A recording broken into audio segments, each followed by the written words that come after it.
ನಮಸ್ಕಾರ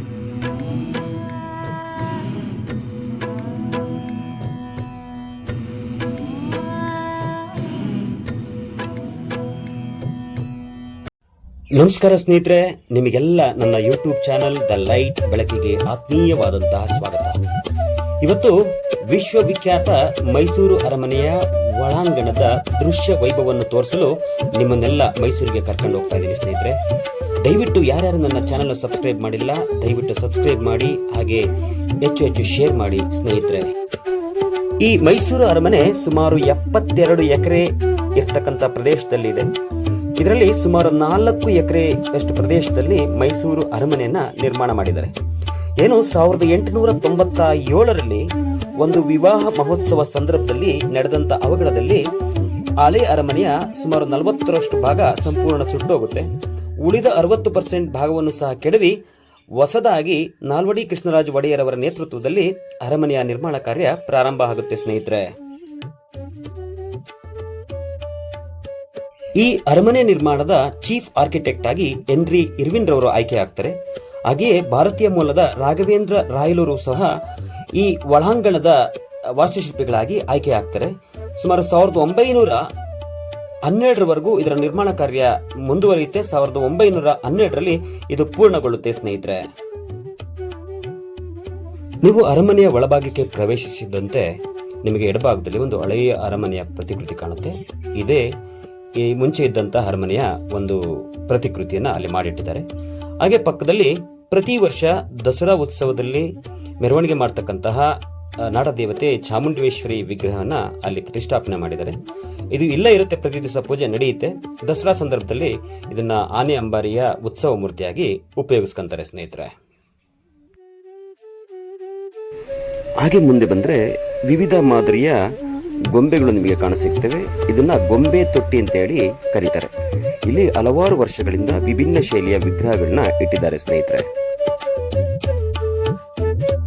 ನೋಡಿ, ಇಲ್ಲಿ ರಥದ ಮಾದರಿಯಲ್ಲಿ ಏನು ಒಂದು ಮಂಟಪ ಕಾಣಿಸ್ತಾ ಇದೆ. ಇಲ್ಲಿ ವೀಣಾ ಗಣಪತಿಯನ್ನು ಪ್ರತಿಷ್ಠಾಪನೆ ಮಾಡಿದ್ದಾರೆ. ಇದನ್ನ ಪೂರ್ಣ ಪ್ರಮಾಣದಲ್ಲಿ ಗಾಜಿನ ತುಂಡುಗಳನ್ನು ಬಳಸಿ ಮಾಡಿದ್ದಾರೆ. ಈ ರೀತಿಯ ಮತ್ತೊಂದು ಮಂಟಪ ನೀವು ನೋಡಬೇಕು ಅಂತಂದ್ರೆ ಅದು ಜೋಧ್ಪುರದಲ್ಲಿ ಮಾತ್ರ ಕಾಣಸಿಗುತ್ತೆ. ಏನು ಈ ಗೊಂಬೆ ತೊಟ್ಟಿ ಅಂತ ಹೇಳಿದೆ, ಈ ಜಾಗದಲ್ಲಿ ಇನ್ನೂ ಹಲವಾರು ವಿಗ್ರಹಗಳಿದೆ. ಇಲ್ಲಿ ನೀವು ನೋಡ್ತಾ ಇರೋದು ಇಟಾಲಿಯನ್ ಮಾರ್ಬಲ್ಸ್ ವಿಗ್ರಹಗಳು. ಇವನ್ನೆಲ್ಲ ವಿದೇಶಿಗರು ರಾಜರಿಗೆ ಗಿಫ್ಟ್ ಆಗಿ ಕೊಟ್ಟಿರುವಂತವು. ಈ ನವರಾತ್ರಿ ಸಂದರ್ಭದಲ್ಲಿ ಇಲ್ಲೆಲ್ಲ ಗೊಂಬೆಗಳನ್ನ ಇಟ್ಟು ಪೂಜೆ ಮಾಡತಕ್ಕಂಥ ಒಂದು ಸಂಪ್ರದಾಯ ಹಲವಾರು ವರ್ಷಗಳಿಂದ ನಡೆದುಕೊಂಡು ಬರ್ತಾ ಇದೆ ಸ್ನೇಹಿತರೆ. ಹಾಗೆ ಸ್ವಲ್ಪ ಮುಂದೆ ಬಂದು ಬಲಕ್ಕೆ ತಿರುಗಿದ್ರೆ ನಿಮಗೆ ಇಲ್ಲಿ ಪಿರಂಗಿಗಳು ಕಾಣಸಿಗುತ್ತವೆ. ಸುಮಾರು 7 ಪಿರಂಗಿಗಳಿವೆ. ಇದನ್ನ 1883ರಲ್ಲಿ ಬ್ರಿಟಿಷರು ರಾಜನಿಗೆ ಗಿಫ್ಟ್ ಆಗಿ ಕೊಟ್ಟಿರ್ತಾರೆ. ಇದಕ್ಕಿಂತ ಮುಂಚೆ ಈ ಪಿರಂಗಿಗಳು ಶ್ರೀರಂಗಪಟ್ಟಣದ ಟಿಪ್ಪು ಸುಲ್ತಾನನ ಅರಮನೆಯಲ್ಲಿ ಇದ್ವು ಅಂತ ಹೇಳ್ತಾರೆ ಸ್ನೇಹಿತರೆ.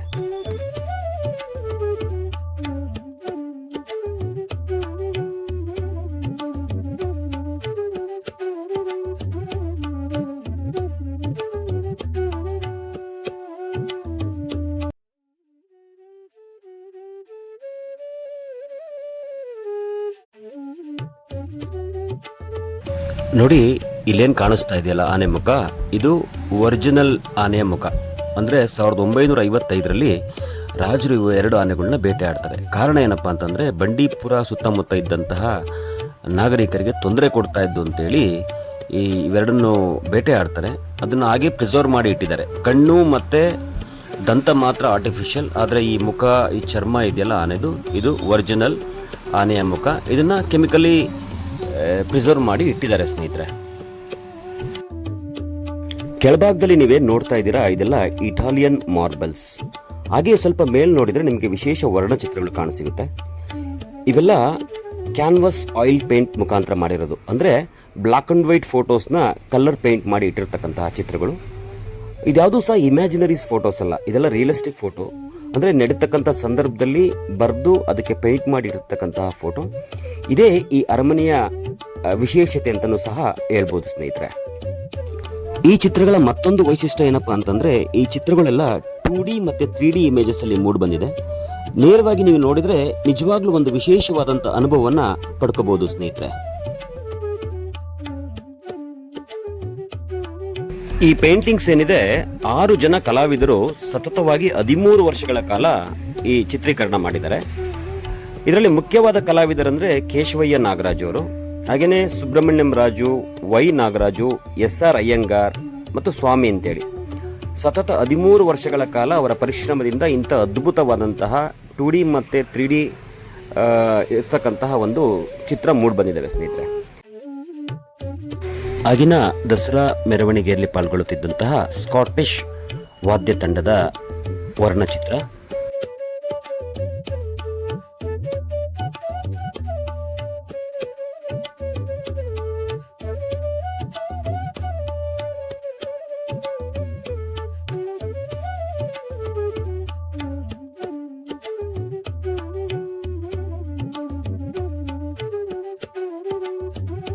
ಹಾಗೆ ದಸರಾ ಮೆರವಣಿಗೆಯಲ್ಲಿ ಪಾಲ್ಗೊಳ್ಳುತ್ತಿದ್ದಂತಹ ಪಟ್ಟದ ಆನೆ, ಪಟ್ಟದ ಕುದುರೆ ಹಾಗೂ ಪಟ್ಟದ ಪಲ್ಲಕ್ಕಿ ಉತ್ಸವದ ವರ್ಣಚಿತ್ರಗಳು.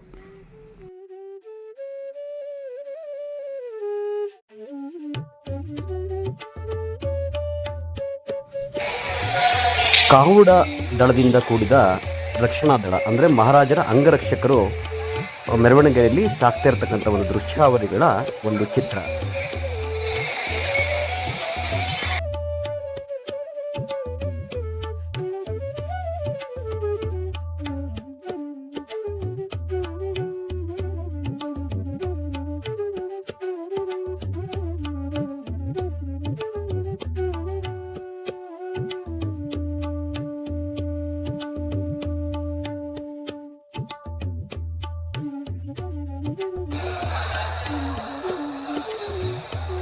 ಅಂಬಾರಿಯ ಆನೆಗಳು.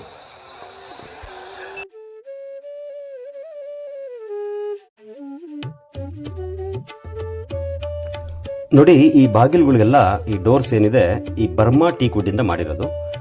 ಇದನ್ನ ಕೆತ್ತಿರ್ತಕ್ಕಂಥವ್ರು ಶಿವಮೊಗ್ಗ ಬಳಿಯ ಹೊಸಬಾಳೆ ಅಂತ ಇದೆ, ಅವರು ಚೆನ್ನೈನಿಂದ ಆಗಮಿಸಿರ್ತಾರೆ ಇಲ್ಲಿ. ಅವರು ಇದನ್ನ ಪೂರ್ಣ ಪ್ರಮಾಣದಲ್ಲಿ ಕೆತ್ತಿರೋದು. ಪ್ರತಿ ವರ್ಷ ಇದಕ್ಕೆ ಪಾಲಿಶಿಂಗ್ ಆಗುತ್ತೆ ಸ್ನೇಹಿತರೆ. ಮತ್ತೆ ಮೇಲ್ಗಡೆ ಗಜಲಕ್ಷ್ಮಿದು ಒಂದು ವಿಗ್ರಹನ ಕೆತ್ತಿದ್ದಾರೆ ಪ್ರತಿ ಬಾಗಿಲಿನ ಮೇಲೆ. ಅವರ ಹೆಸರು ಹೊಸಬಾಳೆ ಚೆನ್ನಯ್ಯ ಅಂತ ಹೇಳ್ಬಿಟ್ಟು.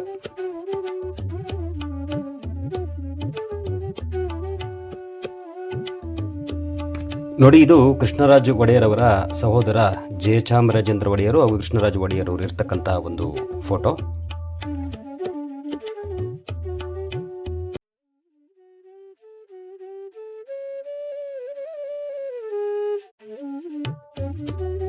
ನೋಡಿ, ಇದು ವಿಶ್ವಪ್ರಸಿದ್ಧ ರಾಜ ರವಿ ವರ್ಮ ಅವರು ರಚಿಸಿರ್ತಕ್ಕಂತಹ ಒಂದು ಕಲಾಕೃತಿ. ಇಲ್ಲಿ ಮೈಸೂರು ಅರಮನೆಯಲ್ಲಿ 2 ಫೋಟೋಗಳಿದೆ. ಒಂದು ಈ ಒಂದು ಫೋಟೋ ಅವರೇ ರಚಿಸಿರ್ತಕ್ಕಂಥದ್ದು, ಇನ್ನೊಂದು ಸೀತಾ ಸ್ವಯಂವರ ಅಂತೇಳಿ ಅದು 2ನೇ ಮಹಡಿಯಲ್ಲಿದೆ. ಈ ಫೋಟೋ ನೋಡಿ ನಿಜಕ್ಕೂ ಒಂದು ಅದ್ಭುತ ಹಾಗೂ ನಯನ ಮನೋಹರ ಅಂತಲೇ ಹೇಳ್ಬೋದು. ಅವರ ಮುಖ ಭಾವದಿಂದ ಇಟ್ಕೊಂಡು ಪ್ರತಿಯೊಂದು ಸಹ ತುಂಬಾನೇ ಅದ್ಭುತವಾದಂತಹ ಒಂದು ಪೇಂಟಿಂಗ್ಸ್ನ ಮಾಡಿದ್ದಾರೆ ರಾಜ ರವಿ ವರ್ಮ ಅವರು.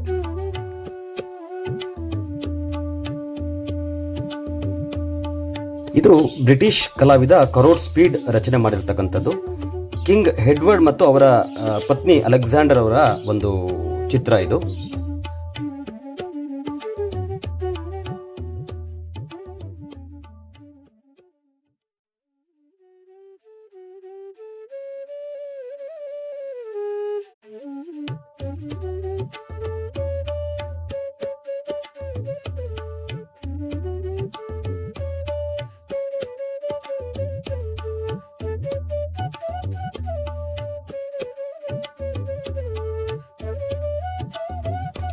ಇವರು ಮಹಾರಾಜರ ಸಹೋದರಿ. ಇವರ ಮದುವೆಯ ಸಂದರ್ಭದಲ್ಲೇ ಈ ಅರಮನೆಯಲ್ಲಿ ಬೆಂಕಿ ಅವಘಡ ಸಂಭವಿಸೋದು. 40% ಸುಟ್ಟು ಹೋಗುತ್ತೆ, ಆದರೆ ಯಾರಿಗೂ ಸಹ ಜೀವಹಾನಿಯ ರೀತಿ ಏನೂ ಆಗಲ್ಲ. ಇವೆಲ್ಲ ಗಿಫ್ಟ್ ಮತ್ತೆ ಇನ್ವಿಟೇಷನ್ ಬಾಕ್ಸ್ಗಳು. ಮುಂಚೆ ಆಮಂತ್ರಣ ಕೊಡೋದಕ್ಕೆ ಆಗಲಿ ಅಥವಾ ಗಿಫ್ಟ್ ಕೊಡೋದಕ್ಕೆ ಆಗಲಿ ಇಂಥ ಒಂದು ಪೆಟ್ಟಿಗೆಗಳನ್ನ ಮಾಡಿಕೊಡ್ತಾ ಇದ್ದು. ಇವೆಲ್ಲ ಒಮ್ಮೆ ಮಾತ್ರ ಯೂಸ್ ಮಾಡಿರ್ತಕ್ಕಂಥವು. ಸ್ಯಾಂಡಲ್ವುಡ್ ಅಂದರೆ ಗಂಧ ಮತ್ತೆ ದಂತದಿಂದ ಮಾಡಿರ್ತಕ್ಕಂತಹ ಇವೆಲ್ಲ ಪೆಟ್ಟಿಗೆಗಳು.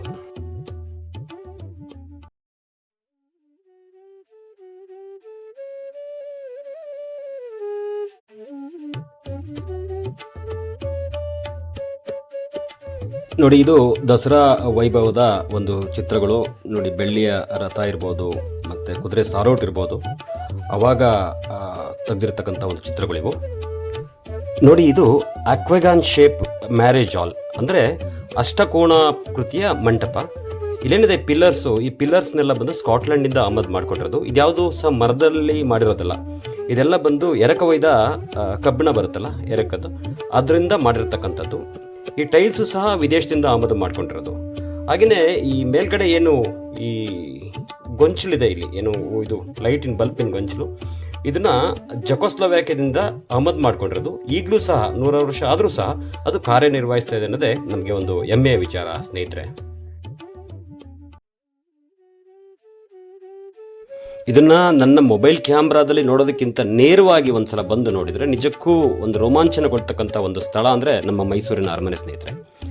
ಸೊ ಹಾಗಾಗಿ ಒಮ್ಮೆ ಭೇಟಿ ಕೊಡಿ, ನಿಜಕ್ಕೂ ಅದ್ಭುತವಾದಂಥ ಒಂದು ಅರಮನೆನ ನೋಡ್ಬೋದು. ನೋಡಿ, ಇಲ್ಲಿ ಕಾಣಿಸ್ತಾ ಇದೆಯಲ್ಲ, ಇದೇ ಗೊಂಚಲಗಳು ಅಂತ ಹೇಳಿದ್ದು. ಇವೆಲ್ಲ ಜಕೋಸ್ಲೋವ್ಯಾಕಿಯಾದಿಂದ ಆಮದು ಮಾಡಿಕೊಂಡಿರ್ತಕ್ಕಂಥವು.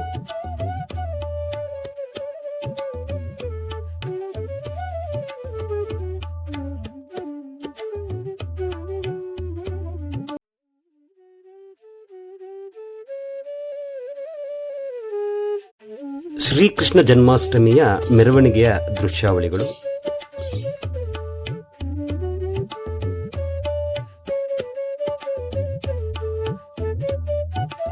ನೋಡಿ, ಇದು ಅರಮನೆಯ ಒಳಾಂಗಣದ ದೃಶ್ಯಾವಳಿಗಳು. ಇದು ಅತ್ಯಂತ ಭವ್ಯವಾಗಿ ನಿರ್ಮಾಣ ಮಾಡಿದ್ದಾರೆ. ಜೊತೆಗೆ ಇಲ್ಲೇನಿದೆ, ಈ ನೋಡಿ ಅದ್ರ ಥರ ಇದೆಯಲ್ಲ, ಇದು ಒಂಥರ ಹಾರಿದೆ ಟೋಟಲ್ಲು.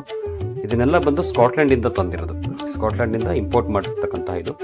ಇಲ್ಲೇನು ಈ ಸ್ಟೋನ್ಸ್ ಎರಡು ಕಾಣಿಸ್ತಾ ಇದೆ, ಇವೆರಡು ಸ್ಟೋನ್ ಥರ ಕಾಣುತ್ತೆ. ಆ್ಯಕ್ಚುಲಿ ಇದು ಬಂದು ಒಂದು ಮೆಟಲ್, ಸ್ಕಾಟ್ಲೆಂಡಿಂದನೇ ಇದನ್ನು ಸಹ ಇಂಪೋರ್ಟ್ ಮಾಡ್ಕೊಂಡಿರೋದು.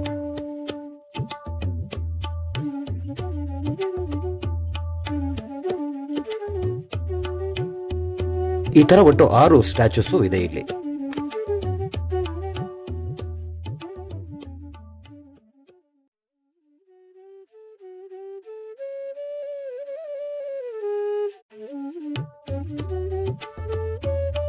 ಇದು ಏನು ಕಾಣಿಸ್ತಾ ಇದೆ, ಇದು ಒರಿಜಿನಲ್ ಗಜೇಂದ್ರ ಎಂಬ ಆನೆಯ ದಂತದಿಂದ ಮಾಡಿರ್ತಕ್ಕಂಥ ಮಾನ್ಯುಮೆಂಟ್. ಮೇಲ್ಗಡೆ ರಾಜಮನೆತನದ ಲಾಂಛನ ಇದೆ, ಒಳಗಡೆ ಗಜೇಂದ್ರನ ಫೋಟೋ ಸಹ ಇದೆ. ಇಲ್ಲಿ ಬೆಳ್ಳಿ ಕುರ್ಚಿಗಳನ್ನು ಸಹ ಈ ಜಾಗದಲ್ಲಿ ಇರಿಸಿದ್ದಾರೆ, ಅಂದರೆ ಹಳೆ ಕಾಲದ ಬೆಳ್ಳಿಯ ಕುರ್ಚಿಗಳು.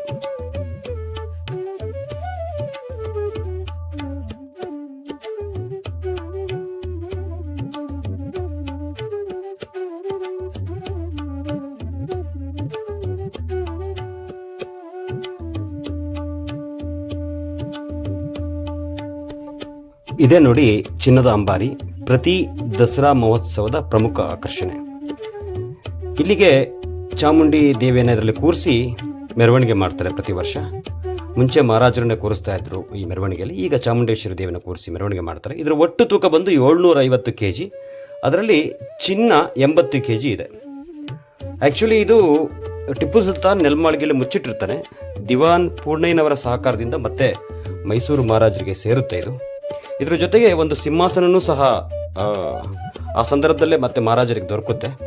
ಆ ಸಿಂಹಾಸನ ಕೇವಲ ದಸರಾ ಸಂದರ್ಭದಲ್ಲಿ 20 ದಿವಸಗಳ ಕಾಲ ಪ್ರದರ್ಶನಕ್ಕೆ ಇಡಲಾಗುತ್ತೆ ಸ್ನೇಹಿತರೆ.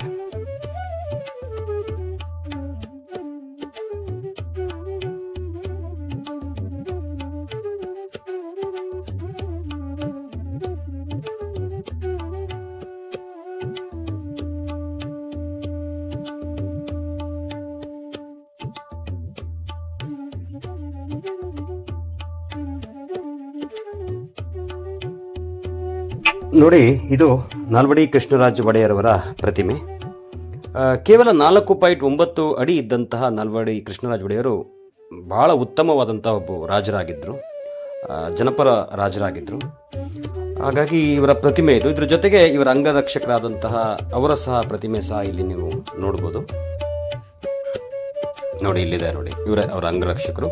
2 ಪ್ರತಿಮೆಗಳನ್ನ ಇಲ್ಲಿ ಮಾಡಿ ಇಟ್ಟಿದ್ದಾರೆ ಸ್ನೇಹಿತರೆ. ನೋಡಿ, ಈ ಮೈಸೂರು ಅರಮನೆಯ ಮತ್ತೊಂದು ಪ್ರಮುಖ ಆಕರ್ಷಣೆ ಅಂತಂದರೆ ಈ ಕಮಾನುಗಳು ಮತ್ತು ಕಂಬಗಳು. ನೋಡಿ, ಇಲ್ಲಿಂದ ಕೊನೆಯವರೆಗೂ ನೋಡ್ಬೋದು ಕಮಾನುಗಳನ್ನ, ಕೊನೆಯ ಕಂಬದವರೆಗೂ ನಿಮಗೆ ಕಾಣುತ್ತೆ. ಇದರ ನಿರ್ಮಾತೃ ಬಂದು ರಾಘವೇಲು ನಾಯ್ಡುರವರು. ಇದ್ರ ಬಗ್ಗೆ ಒಂದು ಕತೆ ಇದೆ. ಏನು ಈ ಅರಮನೆ ನಿರ್ಮಾಣ ಸಂದರ್ಭದಲ್ಲಿ ರಾಜರು ರಾಘವೇಂದ್ರ ನಾಯ್ಡು ಅವ್ರನ್ನ ಕರೀತಾರೆ ಚರ್ಚೆ ಮಾಡೋಣ ಅಂತೇಳಿ. ಭೋಜನಕ್ಕೆ ಕರೀತಾರೆ. ಭೋಜನ ಎಲ್ಲ ಆದ ನಂತರ ಅವರು ತೋರಿಸ್ಬೇಕಾಗಿರುತ್ತೆ ಈ ಥರ ಮ್ಯಾಪ್ನ, ಯಾವುದೋ ಥರ ಇದೆ ಅಂತ ಹೇಳ್ಬಿಟ್ಟು ಸ್ಕೆಚ್ನ ತೋರಿಸ್ಬೇಕಾಗುತ್ತೆ. ಯಾವುದೋ ಸ್ಕೆಚ್ ಬಿಟ್ಟು ಬಂದಿರ್ತಾರೆ. ಆ ಸಂದರ್ಭದಲ್ಲಿ ಊಟ ಎಲ್ಲ ಆಗೋಗಿರುತ್ತೆ. ಆವಾಗ ಒಂದು ಕಪ್ಪು ಮೊಸರು ಥರ ಕೇಳ್ತಾರೆ. ಕಪ್ಪು ಮೊಸರು ತಗೊಂಬಂದು ಅವ್ರ ತಟ್ಟಲ್ಲೇ ಈ ಥರ ಅಂತ ಬರೆದು ತೋರಿಸ್ತಾ ಇರ್ತಾರೆ. ಆವಾಗ ಮಹಾರಾಜರು ಅದೇ ತಟ್ಟೆಗೆ ಕೈ ಹಾಕಿ ಇದು ಈಗಿದ್ರೆ ಚೆನ್ನಾಗಿರುತ್ತಲ್ವಾ ಅಂತ ಕೇಳ್ತಾರೆ. ಅಲ್ಲಿ ಕಾವಲುಗಾರರಿದ್ದರು ರಾಘವೇಂದ್ರ ನಾಯ್ಡು ಮೇಲೆ ಸಿಟ್ಟು ಮಾಡ್ಕೊತಾರೆ. ಅಲ್ಲ ಸ್ವಾಮಿ, ರಾಜರಿಗೆ ನೀವು ಎಂಜಲ್ ತಟ್ಟೆಗೆ ಕೈ ಹಾಕ್ಸಿರಲ್ಲ ಅಂತ. ಅಂದರೆ ಆ ಮಹಾರಾಜರಿಗೆ ಎಷ್ಟು ಬದ್ಧತೆ ಇತ್ತು, ಮತ್ತು ಈ ಅರಮನೆ ನಿರ್ಮಾಣದಲ್ಲಿ ಅವ್ರಿಗೆ ಎಷ್ಟು ಆಸಕ್ತಿ ಇತ್ತು, ಮತ್ತು ಸಮಾನವಾಗಿ ಎಲ್ಲರನ್ನೂ ಕಾಣ್ತಾ ಇದ್ರು. ಇದು ಪ್ರಮುಖವಾದಂತಹ ಒಂದು ನಾಲ್ವಡಿ ಕೃಷ್ಣರಾಜ ಒಡೆಯರ್ ಅವರ ಒಂದು ದೊಡ್ಡ ಗುಣ ಅಂತಲೇ ಹೇಳ್ಬೋದು. ಈ ಮೇಲ್ಗಡೆ ಏನಿದೆ ಮೇಲ್ಛಾವಣಿಯ ಪೇಂಟಿಂಗ್ಸು, ಇದ್ರದ್ದು ಪೇಂಟರ್ ಬಂದ್ಬಿಟ್ಟು ಸಿದ್ಧಲಿಂಗ ಸ್ವಾಮಿ ಅಂತ ಹೇಳ್ಬಿಟ್ಟು ಇದನ್ನು ಆಸ್ಪಾ ಶೀಟಲ್ಲಿ ಮಾಡಿರೋದು. ಭಾಳ ನಯನ ಮನೋಹರಾದಂಥ ಒಂದು ಪೇಂಟಿಂಗ್ ಇದು. ಈಗ ಕೆಲವು ಕಡೆ ಎಲ್ಲ ಆಸ್ಪಾ ಶೀಟ್ ಬ್ಯಾನ್ ಆಗಿದೆ. ಆದರೆ ಆ ಸಂದರ್ಭದಲ್ಲಿ ಸಿದ್ಧಲಿಂಗ ಸ್ವಾಮಿಗಳು ಆಸ್ಪಾ ಶೀಟ್ ಬಳಸ್ಕೊಂಡು ಈ ಪೇಂಟಿಂಗ್ಸ್ನ ಮಾಡಿದ್ದಾರೆ. ಇಲ್ಲಿ ವಿಷ್ಣುವಿನ ದಶಾವತಾರ ಇದೆ. ಇದರಲ್ಲಿ ನೋಡ್ತಾ ಹೋದರೆ ಮತ್ಸ್ಯ, ಕೂರ್ಮ, ವರಾಹ, ನರಸಿಂಹ, ವಾಮನ, ಪರಶುರಾಮ, ಶ್ರೀರಾಮ, ಬಲರಾಮ, ಕೃಷ್ಣ ಹಾಗೂ ಕೊನೆಯದಾಗಿ ಕಲ್ಕಿ ಅವತಾರಗಳನ್ನ ಇಲ್ಲಿ ಚಿತ್ರಣ ಮಾಡಿದ್ದಾರೆ ಸ್ನೇಹಿತರೆ.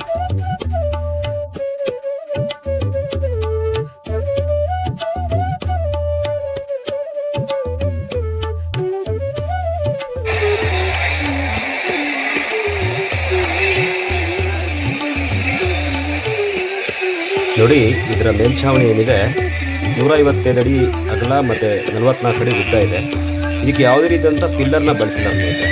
ಇದನ್ನೆಲ್ಲ ಕೀ ಸ್ಟೋನ್ ಮುಖಾಂತರ ಇದನ್ನು ಹಾಗೆ ನಿಲ್ಲಿಸಿರೋದು. ಈ ಕೀ ಸ್ಟೋನ್ ಬಂದು ಈ KRSಗೂ ಸಹ ಬಳಸಿದ್ದಾರೆ. ಹಾಗೆಯೇ ಪುರಾತನ ದೇವಸ್ಥಾನಗಳಲ್ಲಿ ಈ ಕೀ ಸ್ಟೋನ್ ತುಂಬ ಉಪಯೋಗ ಮಾಡ್ತಾ ಇದ್ರು ಸ್ನೇಹಿತರೆ. ಇದೇ ಈ ಅರಮನೆಯ ಒಂದು ವಿಶೇಷತೆ ಅಂತಲೇ ಹೇಳ್ಬೋದು.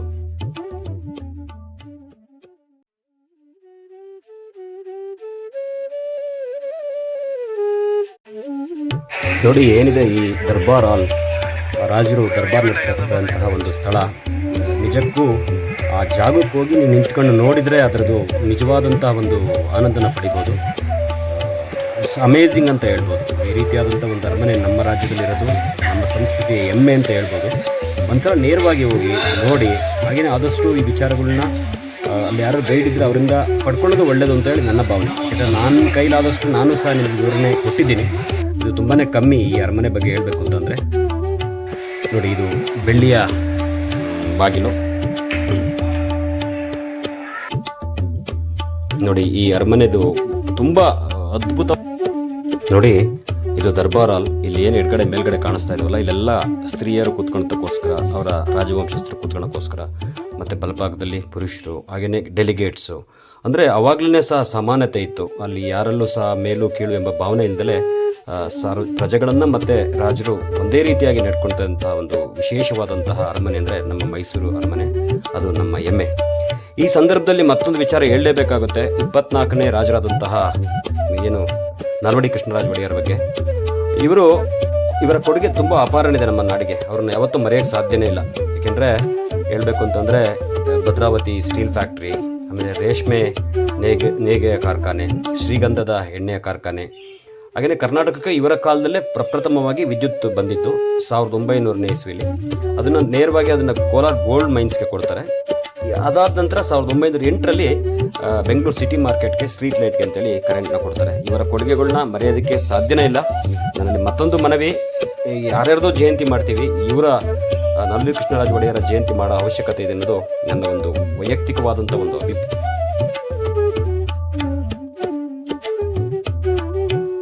ನೋಡಿದ್ರಲ್ಲ ಸ್ನೇಹಿತರೆ, ಅರಮನೆಯ ಒಳಭಾಗದ ದೃಶ್ಯ ವೈಭವ. ನನ್ನ ಕೈಲಾದಷ್ಟು ಮಟ್ಟಿಗೆ ನಾನು ಪ್ರಯತ್ನ ಪಡಿ ನಿಮಗೆ ವಿವರಣೆ ಕೊಡೋದಕ್ಕೆ ಪ್ರಯತ್ನ ಪಟ್ಟಿದ್ದೀನಿ. ನಮಸ್ಕಾರ.